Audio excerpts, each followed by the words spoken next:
Bonjour, cette vidéo sera la première d'une série de 3 qui traitera de la vie fixée chez les plantes.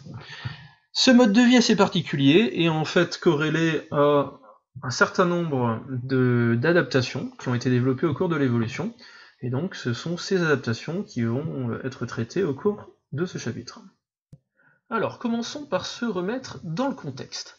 Donc il faut savoir que sur notre planète il y a énormément d'êtres vivants différents, donc qui créent une espèce de biodiversité, c'est-à-dire que tous ces êtres vivants-là ont chacun leur spécificité.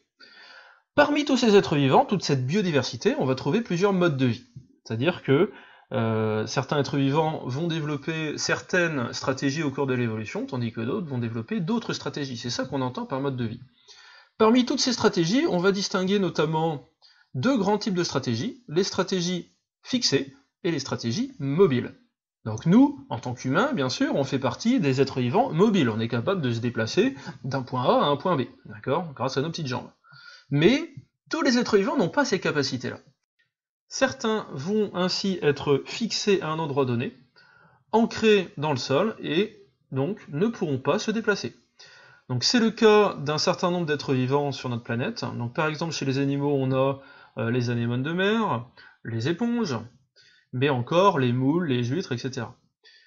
Chez les végétaux, on a également énormément d'êtres vivants fixés. Donc tout ce qui est ce qu'on appelle plantes, en fait, ce sont des végétaux qui sont fixés dans le sol. Et justement, donc dans le cadre de notre programme, on nous demande d'aborder ces plantes, donc ces végétaux fixés, pour illustrer ces adaptations à la vie fixée. Alors on va pas étudier n'importe quelle plante, on va étudier ce qu'on appelle la famille des angiospermes. Alors on va se remettre un petit peu à définir tout ça. Donc qu'est-ce que c'est un végétal? Déjà, un végétal, c'est un organisme vivant qui est capable de faire de la photosynthèse. Bon, il y a d'autres caractéristiques, mais la principale, c'est celle-là. Parmi ces végétaux, on distingue les plantes. Les plantes qui sont des végétaux qui sont fixés, donc par le biais en général de racines, mais c'est pas toujours le cas pour les algues, mais pour les végétaux terrestres, ce sont les racines. Parmi ces plantes, on va trouver plusieurs familles de végétaux, et donc parmi ces familles, celles qu'on va étudier au cours de ce chapitre, ce sont les angiospermes. Donc les angiospermes, c'est ce qu'on appelle également les plantes à fleurs, c'est-à-dire les plantes capables de créer des fleurs. Alors pourquoi angiospermes? Étymologiquement, angio, ça veut dire à l'intérieur d'eux, sperme, semence. Donc en gros, c'est toutes les plantes qui ont leurs graines, qui sont renfermées à l'intérieur d'une structure que l'on va appeler ovaire. Voilà pourquoi angiospermes. Alors, nos plantes à fleurs, elles vont être fixées à ce qu'on appelle l'interface sol-air, c'est-à-dire qu'une partie du végétal sera ancrée dans le sol, les racines, tandis que l'autre partie du végétal sera dans le milieu aérien. Alors, notre plante à fleurs ainsi ancrée dans le sol va devoir faire face à un certain nombre de problèmes, liés à son absence de mobilité. Des problèmes pour se nourrir, des problèmes pour résister aux prédateurs, aux aléas climatiques, etc. Et des problèmes liés à la reproduction. Donc, ce qui concerne l'alimentation et la résistance aux prédateurs, ça sera traité dans d'autres vidéos ensuite, et donc dans cette vidéo-là, on va juste traiter les problèmes liés à la reproduction, et bien sûr les adaptations qui permettent d'y faire face. Alors, afin de bien comprendre comment nos plantes à fleurs vont faire pour se reproduire, il s'agit déjà de bien définir le mode de reproduction. Donc les plantes à fleurs, comme nous, elles réalisent la reproduction sexuée. Reproduction sexuée, ça veut dire qu'il y a deux partenaires sexuels. Chaque partenaire sexuel doit produire des gamètes, et donc les gamètes mâles doivent rencontrer les gamètes femelles.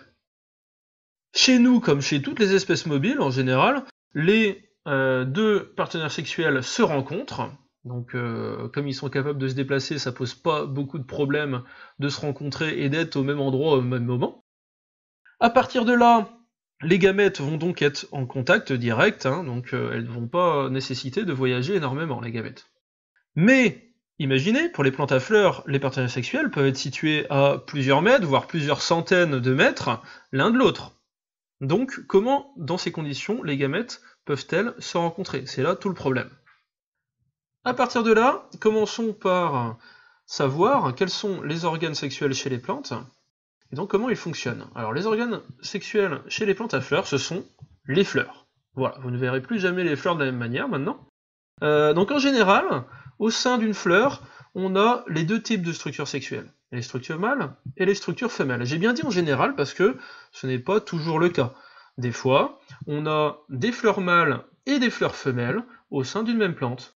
Et dans d'autres cas, on peut avoir un végétal avec que des fleurs mâles dessus et un autre végétal avec que des fleurs femelles dessus. Donc on a plusieurs cas, mais le cas le plus répandu et le plus simple, c'est lorsque il y a les deux sexes au sein de la même fleur. Donc c'est ce cas-là qu'on va traiter. Alors, une fleur classique, voilà à quoi elle ressemble. Donc on a des sépales, des pétales, des étamines, un pistil. Alors, les structures véritablement sexuelles là-dedans, ce sont uniquement les étamines et le pistil. Les sépales, à quoi elles servent? Elles servent principalement à protéger la fleur lorsque la fleur est en bouton, c'est-à-dire lorsqu'elle n'a pas encore éclos. Les pétales, eux, vont servir pour la pollinisation entomophile. On y reviendra.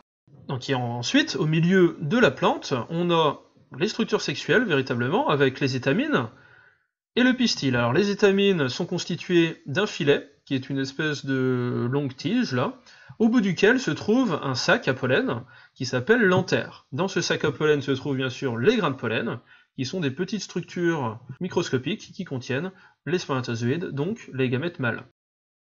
Au milieu, on a le pistil, qui va donc être la structure sexuelle femelle. Dans ce pistil, on a plusieurs parties également. On a l'ovaire, qui est la partie renflée, qui se trouve à la base de ce pistil.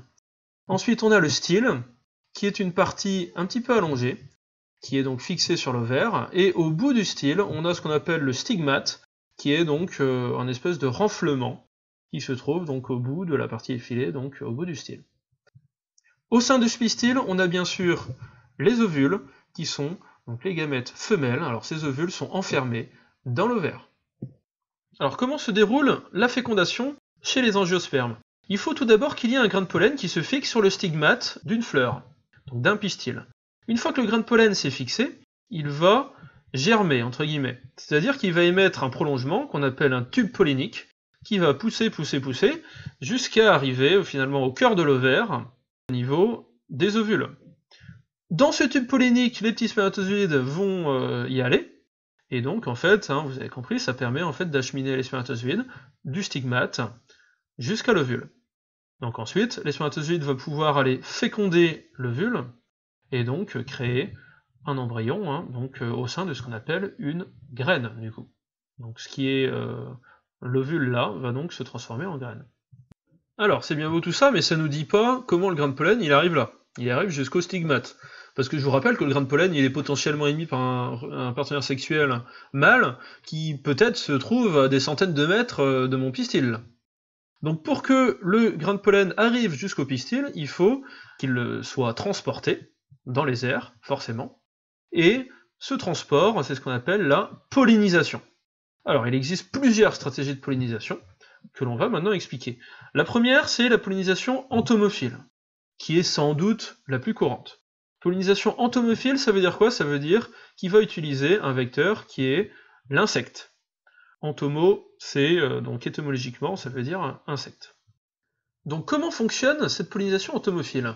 Le principe, c'est que les grains de pollen collent au soie de la bête, donc de l'insecte, et que, du coup, lorsque cet insecte va aller visiter une autre fleur, les grains de pollen se détachent afin de tomber sur le stigmate de cette fleur.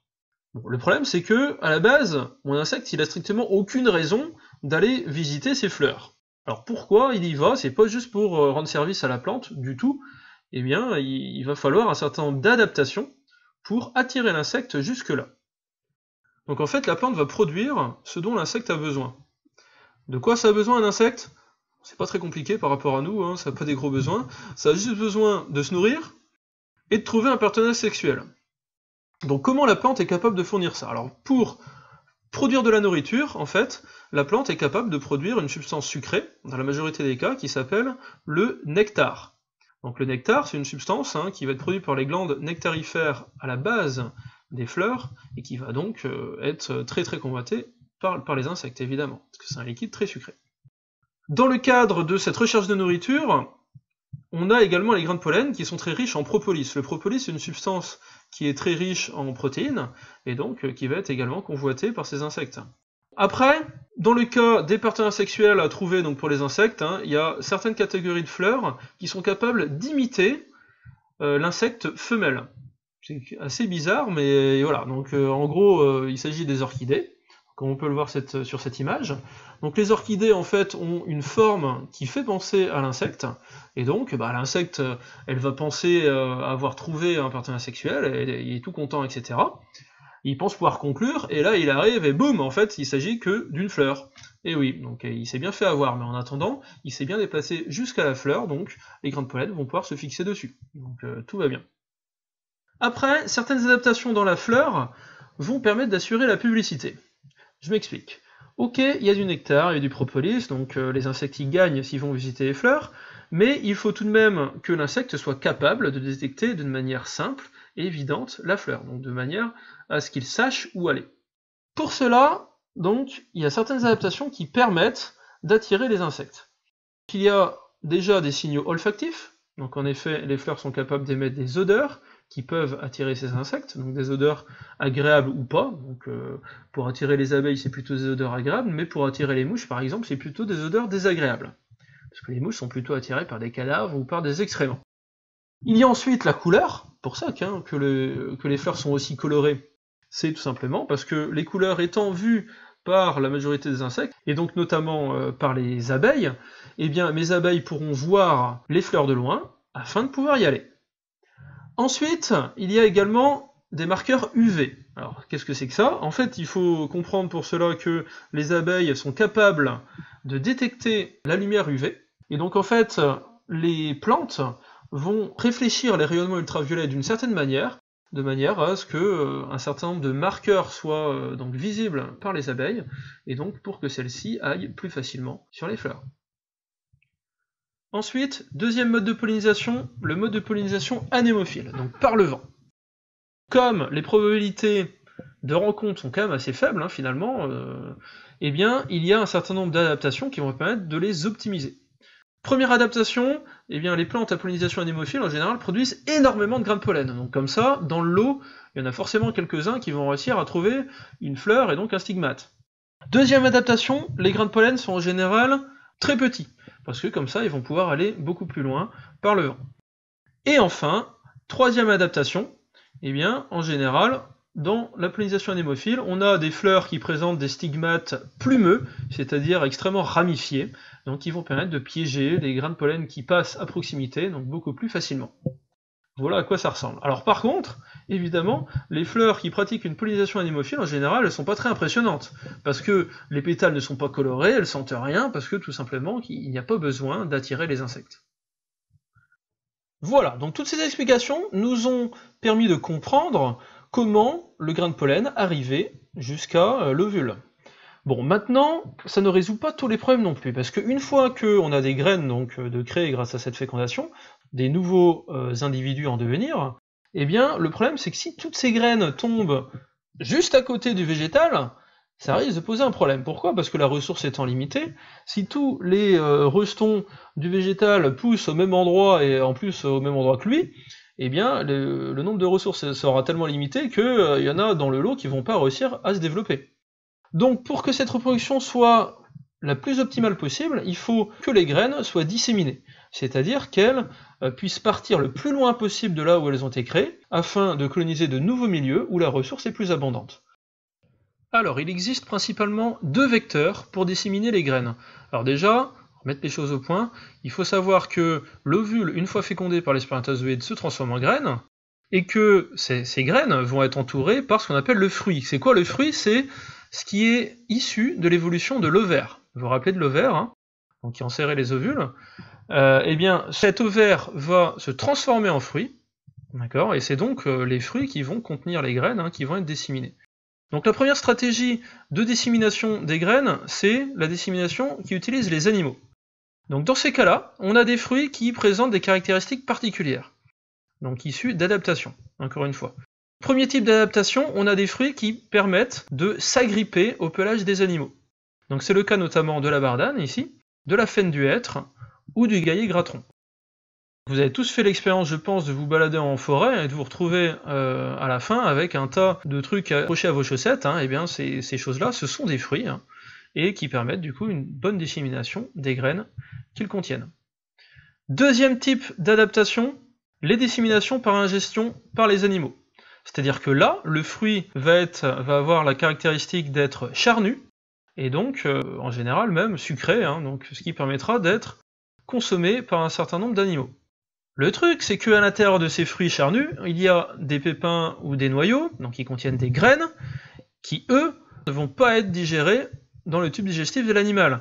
Donc, au bout d'un moment, l'animal il va manger donc la baie, il va se déplacer, etc. Et au bout d'un moment, il va faire ses excréments avec des noyaux ou des graines à l'intérieur. Et donc, ces graines vont pouvoir générer de nouveaux individus, bien sûr, très loin de là où elles ont été émises. Autre type d'adaptation, on a également, dans certains cas, une dissémination par le vent. Dans ces cas-là, le fruit va prendre des formes assez bizarroïdes, on va dire, donc ou bien des formes plumeuses, comme c'est le cas ici, donc ça c'est des fruits de pissenlit, donc avec la graine au bout, ou bien avec une forme d'aile, comme c'est le cas ici donc, chez le platane, hein, ou encore chez l'érable.